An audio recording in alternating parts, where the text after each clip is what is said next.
Hello my dear students, I hope you all are well and doing well in your studies. So dear students, in the last class we saw how to compare the three sectors, the primary, secondary and tertiary. So we compared the three sectors and got to know about it a lot.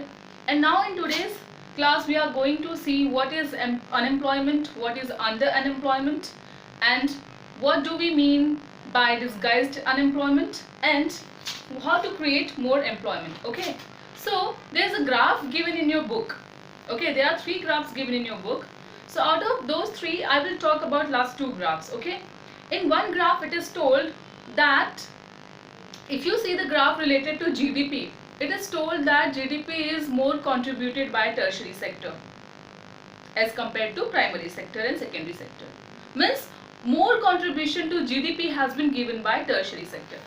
Then there is another graph given related to employment, which tells us that more number of people are employed in primary sector as compared to secondary and tertiary sector. GDP कहाँ ज़्यादा मिल रही है? Tertiary sector में. Employment कहाँ ज़्यादा मिल रहा है? Primary sector में. How is it possible? Let us see what is the actual case there. See there is a last graph given in your book related to employment, and there you will see the graph is somehow like this. Okay, more number of contribution in employment is given by the primary sector. If I see the case of 1972 and 73, more contribution to employment is given by primary sector. If I see in 2011 and 2012, there has been definitely a rise in employment in secondary sector as well as in tertiary sector, but still in 2011 and 12 also more contribution is given by primary sector itself. Now what's the scene? What's the case? Let us see that. See here my dear, listen. What happens? I'll give you a case. Suppose it's a piece of land. It's a piece of land. And in this piece of land, 5 persons are working. How many? 5. Now, everyone is doing certain sort of job in this piece of land. Everybody, all the 5 of them are involved into some kind of activity in this piece of land, in this job. Now, not everybody is required to do or to cultivate this land. Not everybody. Even 2 people can do the same job, and the production will not get affected at all. Instead of 5, if I leave here only 2 person, then also they will be able to do the same piece of job without any effect in production. Production में कुछ भी effect नहीं होगा. 2 लोग मिलके भी उतना ही काम कर सकते हैं जितना 5 लोग मिलके कर रहे हैं. ठीक है? Sufficient है उतना. Understood? Now understand this very clearly. Now suppose what happens, one day a rich man came, and out of those 5, he took 3 of them. He took 3 of them with him. यहाँ से वो 3 लोगों को ले गया ना. How many are left? Only 2 are left. 2 are doing this sort of work, this piece of work. Now the remaining 3 are doing some another kind of work with this rich man. This rich man can be a very big farmer or a money lender, anybody. Now what is happening? They are earning here. These 3 are earning here. The remaining 2 are able to make production out of this piece of land. Exactly the amount of production which was earlier there. So they are also getting the same amount of production plus extra income from these 3. Which means all 5 of them are contributing in the well-being of the family. Earlier, all 5 of them were involved into a same small piece of work. They seemed to be employed there, but they were making a very little earning from there. Understood? But when they got shared, when 2 persons are there, 3 are doing some other work, now they are doing extra work, and for extra work they are getting paid extra. So what happens in agriculture or primary sector? Now people seem to be employed, but they are not at all employed there. they are hidden. They are hidden from the line of unemployment. They don't seem to be unemployed. They seem to be employed, but they are doing very small piece of work which is providing them very small earning or income. Now, when they seem to work wherein actually they are not getting more income out of it, such term is called as underemployment or disguised unemployment. Clear? This is what we call as disguised employment. Once again, when people seem to be employed, they seem to be working, but not at all getting much income out of it.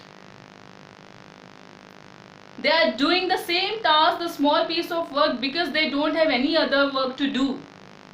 Then such case will be called as disguised unemployment. Now these are not the cases only in rural areas. These same cases you will be observed in urban areas also. Now in urban areas you might have seen people involved in petty jobs like painters, electrician, or carter, the vendors. Now the vendors, the carters, they seem to work for whole day. From morning till evening they work. They seem to be working, but they earn very less from it, because they don't have any other opportunities available with them. What should they do? They do the same menial petty jobs from morning to night, earn very less out of it, and fall into disguised unemployment. I hope you got the concept of disguised unemployment. This is very, very important. Now, what can be done to increase employment in our country? Now, talking about the rural areas, what government can do is they can provide money to the farmers, or they can provide, the banks can provide loans to the farmers, so that the small farmers can construct well. If they construct well, W-E-L-L, well, then they would be able to irrigate their land properly, and they would no more be dependable on monsoon or rain for their crops to be cultivated. So in that case, what will happen? They can grow 2 crops on the same piece of land. That means more work, more income. Second thing that can be done is the government can construct dams and canals. Dams and canals will help the farmers to irrigate their land. At the same time, while constructing dams and canals, people will be employed in the process of construction. So ultimately the farmers are getting the advantage of it, and also the people who are involved into the work of constructing the dams and the bridges and canals. Clear? The third thing that can be done is construction of roads. When there will be construction of roads, the transportation facilities will be more. And if there will be more transportation facilities, of course more number of people will be involved into the work of transportation. That means they are getting employed. At the same time, farmers will be able to sell their crops to the market. They will have access to the market. Fine. The next thing is cheap agricultural credit. Now farmers require fertilizers, they require pesticides, insecticides, they require high yielding variety seeds, and so many things. When they get all those things in cheap prices, it is beneficial to them, and this can be done by the government. Along with it, there are other things also that can be done in a village. Government can construct buildings, government can construct schools, government can construct healthcare clinics or centers. Now what happens when government will construct all these things, the buildings and hospitals and the schools?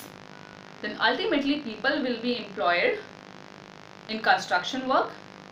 Also people will be employed to get people will be employed as the staff there.